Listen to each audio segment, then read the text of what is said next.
Hello friends, स्वागत है आपका हमारे यूट्यूब चैनल कराटे सर में।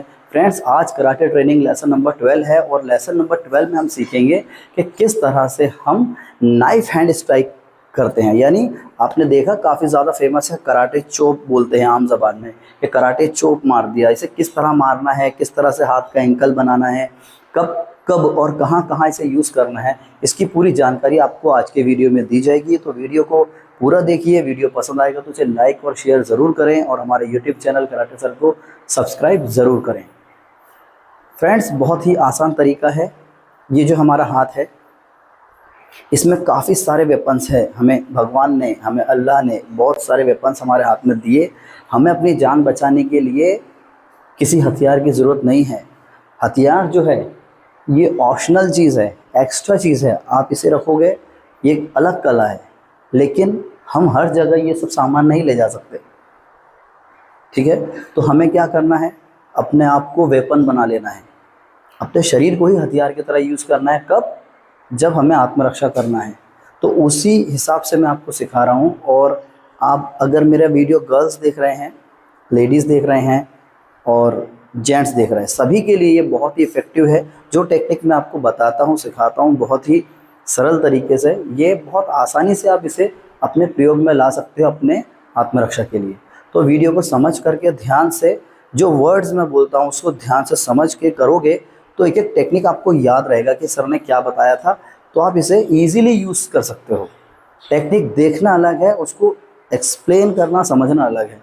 तो आपको जो भी चीज़ें मैं सिखाता हूँ, तो उसे मैं क्या बोल रहा हूँ, उसके वर्ड क्या है, मैं क्या समझा रहा हूँ, उसको समझने की कोशिश किया कीजिए। तो आप बहुत अच्छे से सीख पाएंगे और कभी भूलेंगे नहीं।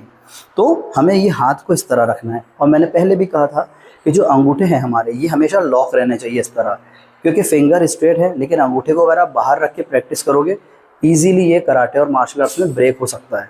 तो कभी भी अंगूठे को खुला नहीं रखना है, इसे हमेशा लॉक करके रखना है। ठीक है, तो ये हाथ हमने यहाँ रखा, ये दोनों हाथ हमने बेल्ट पे रख लिए। ठीक है, अब बेल्ट पे कैसे रखेंगे, जो आप पंच बना के रखते हो, कलाई का जो जोड़ मैंने आपको सिखाया है कि जोड़ को हड्डी पे रखना है, ये जॉइंट को, ना कि मुट्ठी को, जॉइंट को। तो उसी तरह से इसको खोल देना है बस, बाकी हाथ सीधा रहेगा। तो आप इस तरह से खड़े रहेंगे। अब हमें स्ट्राइक करना है। अब ये कब यूज़ करेंगे हम? क्लोज कॉम्बैट में। तो पहले किस तरह प्रैक्टिस करना है वो देखो। ये खड़े हम, ये हाथ उठाया हमने ऊपर, ठीक है, यहाँ से ये सीधा जाएगा, जैसे आप काट रहे हो किसी चीज़ को, इस तरह से। ये यहाँ आप उठाओगे, यहाँ से सर्कुलर मोशन में जाएगा, और जो जॉ है हमारा जबड़ा, इस जबड़े लाइन पे, ये जॉ लाइन पे आपको मारना है। इसे ऊपर नीचे सब जगह अटैक कर सकते हैं, लेकिन अभी जो हमारा टारगेट है वो है जॉ लाइन, यानी जबड़े पर, यहाँ पर। अब ये हो गया 1। अब जब मैं 2 कहूँगा तो हाथ को सीधा कर देना है, इस तरह टर्न करके सीधा हाथ उठाना है और इस तरह से अटैक करना है। फिर 3 में इसको सीधा किया, दूसरा हाथ ऊपर उठाया, मारते वक्त इस हाथ को खींचना है। मैं ऑनलाइन क्लासेस लेता हूँ तो स्टूडेंट ज़्यादातर क्या गलतियाँ करते हैं कि ये हाथ उठाते हैं और इसको पहले से यहाँ ले आते हैं। ऐसा नहीं करना है, टाइमिंग सेम होना चाहिए। ये हो गया, ये हाथ सीधा किया, दूसरा हाथ उठाया, अटैक। ये सीधा किया, हाथ उठाया, अटैक। ये सीधा किया, दूसरा हाथ उठाया। अब आपको इसकी बारीकी को समझना है। हम यूज़ कर रहे हैं हाथ का ये वाला पार्ट, जो ये गद्दीदार जो हिस्सा है वो बहुत मजबूत है, इस हिस्से को यूज़ कर रहे हैं। तो ये हिस्सा कहलाता है शूतो ऊंची। ऊंची मतलब स्ट्राइक, शूतो मतलब ब्लेड, नाइफ हैंड ब्लेड। इसको इंग्लिश में हम नाइफ हैंड स्ट्राइक भी कहते हैं, और इससे ब्लॉक भी किया जाता है, वो आगे समझाऊंगा आपको। तो अभी हम क्या यूज़ कर रहे हैं, नाइफ हैंड ब्लेड इंग्लिश में, और जापानीज़ में क्या कहेंगे, शूतो ऊंची। तो ये हमको अटैक करना है। तो ये भी क्लोज कॉम्बैट के लिए है। जैसा मैंने आपको पिछले लेसन में बताया कि स्ट्राइक टेक्निक तब यूज़ करेंगे जब कोई एकदम भिड़ जाता है, एकदम नज़दीक आ जाता है, करीब आ जाता है, जहाँ से पंच और किक काम नहीं करते, वहाँ पर स्ट्राइक टेक्निक काम करता है। तो मान लीजिए सपोज कोई पकड़ता है इस तरह से आपको, अब अगर वो एक हाथ से पकड़ता भी है तो उसका ये पूरा फेस खुला पड़ा है, आप उठा के जैसा चाहे वैसा मार सकते हैं, यहाँ भी यहाँ भी। ठीक है, ये मान लीजिए मैं खड़ा हूँ, ये कोई मुझे यहाँ से पकड़ा, उठा के सीधे मैंने अटैक किया, सीधे जॉ पे, लगते ही छोड़ देगा, क्योंकि यहाँ लगने के बाद उसको कुछ होश ही नहीं रहेगा, तो वो क्यों आपको पकड़ेगा। ठीक है, तो यहाँ से उठा के इस तरह से आपको अटैक करना है। ठीक है, दूसरा, इसको इस तरह नहीं मारना है, इस तरह दूर, ये शॉर्ट डिस्टेंस के लिए है, करीब के लिए है, तो यहाँ से उठा के सीधा यहाँ आ जाएगा। दूसरी बात, ये हाथ सीधा करने का जो तरीका है ये इसके लिए है कि मान लो कोई आपका हाथ पकड़ता है, इस तरह से आपको खींच रहा है, ज़बरदस्ती करके कोई आपको ताकत दिखाते समय खींच रहा है, तो यहाँ से उसका हाथ पकड़ के उसको अपनी ओर खींचते हुए आपको मारना है। इसके लिए इस टेक्निक का यूज़ किया गया है। दूसरा, अगर कोई आपका हाथ पकड़ता है और छोड़ नहीं रहा है, तो आप जब अटैक करोगे तो एक हाथ जाएगा, एक आएगा।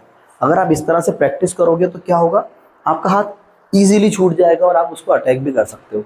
तो जॉ पे जब आप मारोगे यहाँ जबड़े पे, तो सच में पूरा दिमाग हिल जाएगा, उसका संतुलन बिगड़ जाएगा जो आप पर हमला करना चाहता है, और इसके इम्पैक्ट से उसको ये फील होगा कि पता नहीं कौन से हथियार से मारा है इसने। तो इसलिए हमें इस टेक्निक की इस तरह से प्रैक्टिस करना है। बेल्ट पे हाथ रखा, हाथ उठाया 1, फिर हाथ जैसे 2 कहेंगे तो पहले हाथ सीधा करेंगे, ये 2, 3, 4, 5, 6। अब इसे एक रिदम में कैसे करेंगे, 1, 2, 3, 4, 5, 6, 7, 8, 9, 10, इस तरह से। एक बार साइड से देखो, ये हाथ रखा है मैंने, ये उठाया हाथ 1, अब 2 में हाथ सीधा किया, 2, 3, 4, 5, इस तरह से। हाथ को बिल्कुल सीधा रखना है, जॉ लाइन पे रखना है, नीचे नहीं, ऊपर नहीं, सीधा। ठीक है। अब दूसरा तरीका इसमें, ये जो नाइफ हैंड स्ट्राइक आपने किया है, इसको हम और कहाँ करेंगे, तो मेन टारगेट एक फेस का बता दिया, जॉ पर। आप चाहे तो आपकी हाइट से कम ज़्यादा है तो आप ऊपर नीचे नेक पे भी अटैक कर सकते हैं, लेकिन बहुत ज़रूरत पड़ने पर ही इसका यूज़ करना, वरना आप आसानी से किसी को मार सकते हो। तो ऐसा कोई नुकसान नहीं करना जिससे किसी की जान जाए। बहुत आवश्यकता है तो ही आपको अटैक करना है, जब तक कोई आप पर हमला नहीं करे। डायरेक्ट रहकर पहले से नहीं मारना है किसी को, ठीक है। दूसरा, यही टेक्निक के अंदर सेम चीज़ है, हाथ यहाँ उठेगा, मारते वक्त हम इसको रिब लाइन में करेंगे। रिब लाइन बोले तो पसली पर, रिब, ये रिब की लाइन है, इस लाइन में मारेंगे। हाथ सीधा करना है यहीं पर, 2, फिर हाथ सीधा किया, 3, फिर हाथ सीधा किया, 4, फिर हाथ सीधा किया, 5, फिर हाथ सीधा किया, 6। ठीक है। अब इसको स्पीड से कैसे करेंगे, 1, 2, 3, 4, 5, 6, 7, है ना। सामने से एक बार देख लीजिए, 1, 2, 3, 4, इस तरह से, या मैं री। तो फ्रेंड्स, ये था karate training lesson number 12। Lesson number 13 में आपको और भी बेहतरीन और भी एडवांस टेक्निक सिखाई जाएंगी। तो हमारे चैनल को सब्सक्राइब ज़रूर करें, वीडियोस को शेयर ज़रूर करें, और अगर आप फेसबुक या फिर इंस्टाग्राम पे वीडियो देख रहे हो तो हमें फॉलो करना ना भूलें। और फ्रेंड्स, अगर आप ऑनलाइन कराटे या फिर मार्शल आर्ट्स या फिर वेपन्स ट्रेनिंग करना चाहते हैं तो दिए गए नंबर पर संपर्क करें। और अगर आप कराटे और मार्शल आर्ट से जुड़े कोई भी वेपन्स खरीदना चाहते हैं, जैसे ननचाकू है, लाठी है, या बहुत सारे मेरे पास ट्रेडिशनल टूल्स हैं, तो अगर आपको ख़रीदना चाहते हैं तो दिए गए नंबर पर संपर्क करके जानकारी हासिल कर सकते हैं, अपना ऑर्डर बुक करवा सकते हैं। आपके दिए गए पते पर बाय कुरियर इसे भेज दिया जाएगा। Thank you.